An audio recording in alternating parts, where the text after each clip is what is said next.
I've been married to my wife for 4 years now. We're still relatively new to marriage, but we dated for 2 years before tying the knot. Our relationship appeared strong with no signs of trouble. Our love was genuine and we'd built a foundation of trust during our courtship. I'm 30 years old and she's 26. The incident that brought my wife's cheating to light occurred on July 4th during a party organized by my wife's friend. Let me give you a bit of context before delving into the incident itself. About a week before July 4th, my wife had mentioned that her close friend wanted us to join her July 4th celebration. We usually have a reliable babysitter for our 3-year-old, and we usually inform the sitter in advance about our babysitting needs.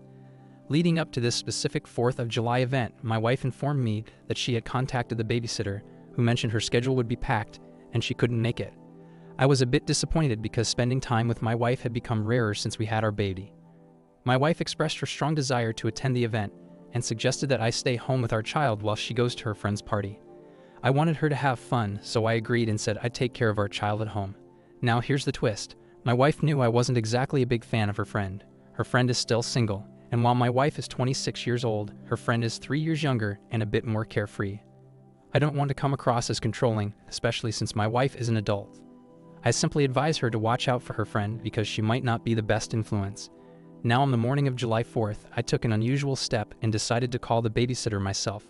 Normally, my wife handles these arrangements, and I had to find the sitter's number on my wife's phone. My thinking was that if I offered the babysitter a higher hourly rate, she might change her mind and agree to take care of my child that evening. If it works out, I plan to surprise my wife and let her know we could go to the event together after all. I wanted to share the news with her once I had the babysitter's situation sorted out and enjoy the satisfaction of pulling off a last-minute miracle. Things started to unravel when I called the babysitter and asked her to reconsider sitting for my son that evening, even though she had initially declined. She appeared surprised when I used the word reconsider and told me it was the first time I had asked her about that day. Her surprise caught me off guard too, and I inquired if she remembered my wife calling her to arrange the evening a week earlier.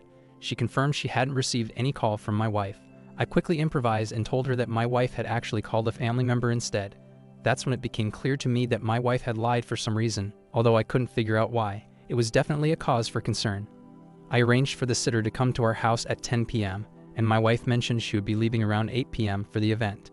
Before ending the call with the sitter, I made sure to tell her not to inform my wife about her coming over. I explained that I wanted to surprise my wife and keep the outing I had planned a secret. I almost stumbled over my words when the sitter reminded me that I had mentioned my wife's earlier attempt to secure the date and time.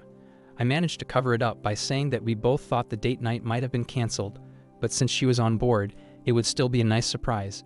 As scheduled, my wife left around 8 p.m. I waited patiently for the sitter, who arrived on time. Once she was there, I headed to the party my wife had mentioned. Honestly, I had a suspicion that she might not show up and go somewhere else instead, but to my surprise, she was indeed at the party. Her friend greeted me as I arrived. Seeing me there surprised her, and she quickly called my wife over. It's an understatement to say she was just shocked. Her reaction was more like utter disbelief. It had only been around 3 hours since my wife left home, but she already seemed quite intoxicated. Her eyes were bloodshot, and her reception towards me was chilly. She repeatedly asked why I was there and who was taking care of our child. I reassured her that I had the babysitter situation under control and that she shouldn't worry. I just wanted us to enjoy the evening together and watch the fireworks display. The party itself was in a medium-sized setting, with maybe 15 to 20 people squeezed into the house. One thing that stood out to me, though, was the gender ratio. There were noticeably more guys than girls, almost like a 2-to-1 ratio. We managed to move past the awkward initial interaction, but that still didn't explain why my wife had been deceptive about the outing. The events seemed to revolve around a game night, with a focus on playing truth or dare games. I overheard one of the guys suggesting they get back to the game.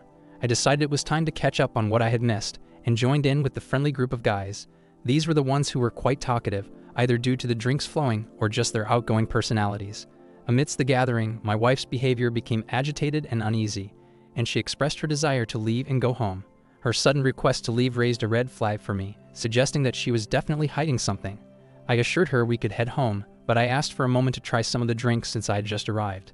I headed to the kitchen and struck up a conversation with one of the guys there. After introducing myself to a random guy, I inquired if he was enjoying the party. He introduced himself as well and confirmed that he was indeed having a good time. I told him I was interested in making a move on one of the girls at the party, but I wasn't sure who was available. I began pointing to the different girls one by one, and he helped me identify who was already in a relationship and who seemed open to approach. Using this approach, I eventually pointed to my wife without revealing her identity to the stranger. I then asked him what he thought about her. He mentioned that my wife was attractive, but he warned me that she was off limits because she arrived with a guy he knew as a friend. I pretended to be interested and asked him to share more details about this guy. The stranger went on to give me information about my wife's affair partner, explaining that they had met at a concert and had been involved with each other intimately since then. This revelation really hit me hard. The timeline of when my wife attended the concert and met this guy matched up perfectly. This struck a chord because I was also present at that very same concert. What bothered me was the fact that I was with her most of the time during the event, except when she wanted to get some snacks and insisted on going alone. I recall that it took her an unusually long time to return with her snacks, but I brushed it off, assuming there was a long line or she needed to use the restroom. This incident happened about a month prior, and ever since then, she had been frequently leaving the house and even had a trip out of town. This new information left me questioning everything. The stranger was bragging about my wife as if she were some kind of prize he'd won for his friend. He kept on talking, sharing a few more details. He explained that he had come to the party to pursue my wife's friend, whom he described as a free spirit.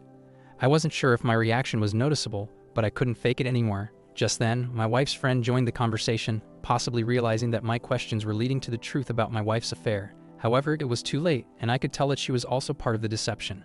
I excused myself from the conversation, but asked my wife's friend about my wife's whereabouts. She suggested checking the patio, and that's where I found my wife talking to the guy. It seemed like they were either having a heated discussion or she was trying to convince him of something.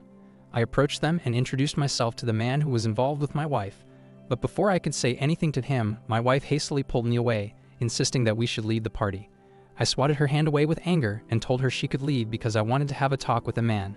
I confronted him directly, introducing myself as her husband.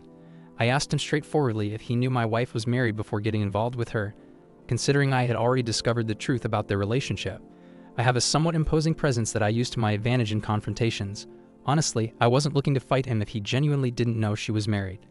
My little show of subtle aggression was meant to let my wife know that I had uncovered her infidelity and to unsettle the guy a bit. I repeated my question to him, making it clear that I didn't want to ruin the party by starting a brawl, but I needed to know if he was aware of my wife's marital status before getting involved with her. My wife was getting anxious and tried to hold me back while apologizing. The guy, seeing the bottle in my hand and realizing he was cornered on the patio with no support, fell for my act and started apologizing as well. He mentioned that he didn't intend to cause any trouble and that he had only started talking to my wife without knowing she was married. I inquired about the number of times they had been together, and he gave a response. I simply wished him a good night and walked away. I hopped in my car and drove back home. I told my wife that I wanted a divorce. I checked into a hotel where I'm writing down my story as a form of self-therapy. I'm feeling lost about what steps to take. This is my first experience with divorce, and I'm completely unfamiliar with co-parenting since I didn't grow up in a household like that.